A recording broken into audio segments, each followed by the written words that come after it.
with stories that matter to you. This is Fox 6 Wake Up News. We just got to do a better job of keeping our composure as a football team and going out there and doing the fundamental things that we practice all the time. Now at 8, the Packers season comes to a disappointing end after a second half collapse against the Bears. What comes next for the green and gold as they enter the offseason? Plus, of course, when we get to the third and fourth quarter, it all falls apart. a rough night for fans. We're also hearing from Packers fans. They are expressing their frustrations over the devastating loss against the Bears. Good morning, Milwaukee. We are taking a live look outside.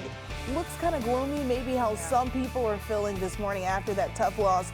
Lisa Michaels here with me now. Lisa, a roller coaster of emotions watching the game, a roller coaster of a forecast. There's a lot on the table this morning. There's a lot going on, and we didn't have a chance to watch the game last night because we were at an event together, but we were looking at the scores, and I honestly thought the Packers were taking it home. We thought that they had it. We were at a fashion show, and we were checking the score on Google, and I'm like, Packers had it. Which, to be fair, I own more Packers clothes than Bears clothes. I will say that, and I root for them for every game, except when it comes to the Bears. Yes. And I really thought the Packers were going to take it home. Don't rub it in. This is a little bit of a silent victory. I'm not rubbing it in, but I'm just saying that I really thought that they had it in the bag and that was going to be game. So I was just equally as shocked this morning when we woke up and we're like, wait, what? What happened?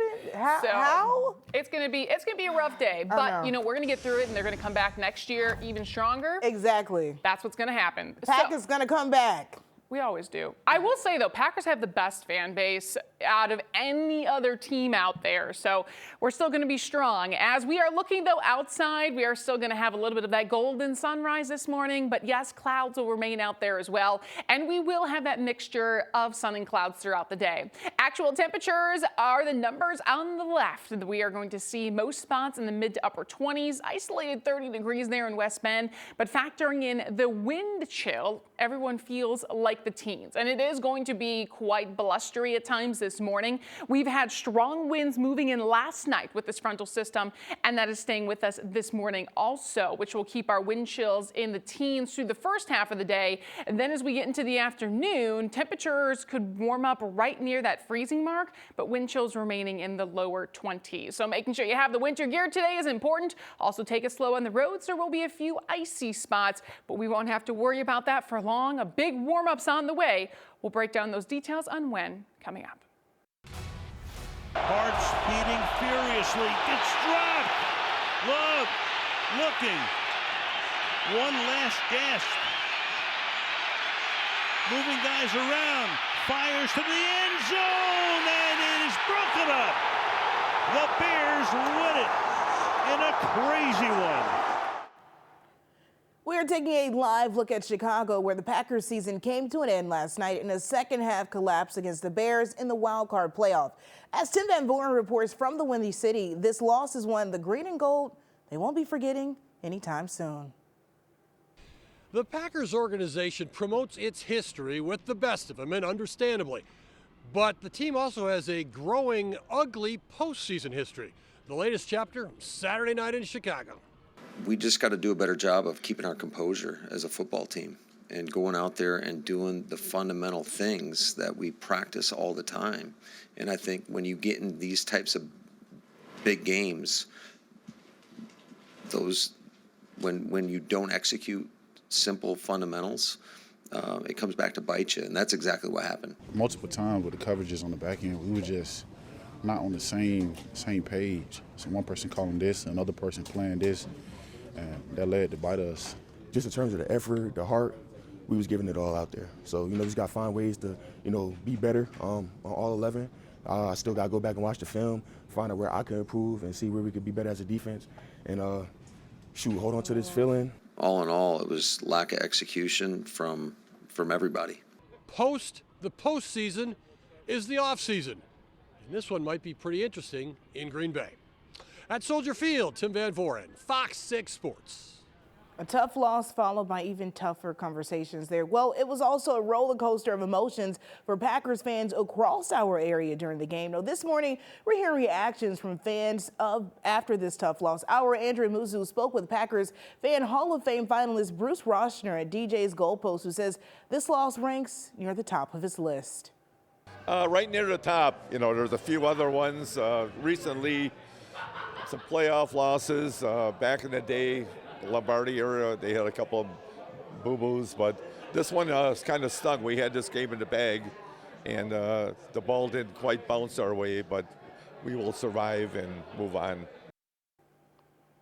Yes, we will survive. Now, only one team ends the year on top of the mountain. This year, the Packers fall short again. As Sam Kramer found out in Chicago, fans won't forget this collapse anytime soon.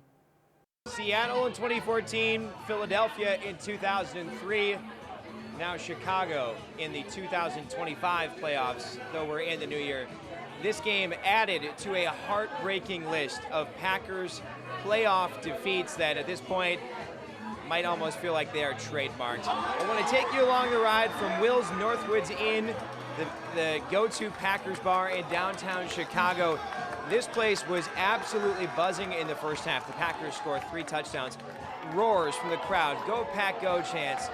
They're marching to the song, banging the drum. Everything is great until it's not in the second half when the Bears come out stifling the Packers offense and just chipping away at Green Bay's lead until they took it in the last final minutes of this game. And talking to fans on their way out, yeah, this one hurts. We've lived through quite a few of them. You know, Aaron had his run of unfortunate mishaps from everyone all around, and you know, 7 seed 3 years in a row doesn't make it easy, but yeah, not the best. There are varying opinions about what the Packers should do amongst these fans to move on from this loss, hold this team, this roster, the front office accountable.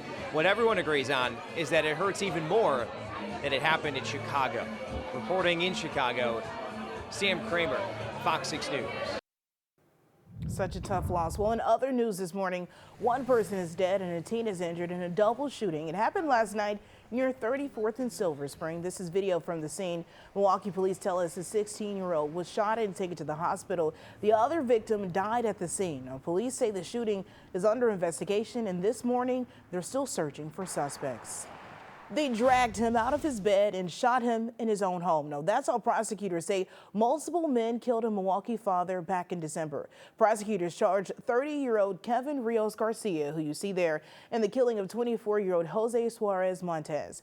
Court records say on December 21st, Rios Garcia, along with 2 other masked men, broke into Suarez Montez's home on the city's north side. Investigators say the suspects told police they killed the victim after he broke one of their car windows. Prosecutors say 2 men made Suarez Montez's wife leave the room, then shot and killed him in the hallway.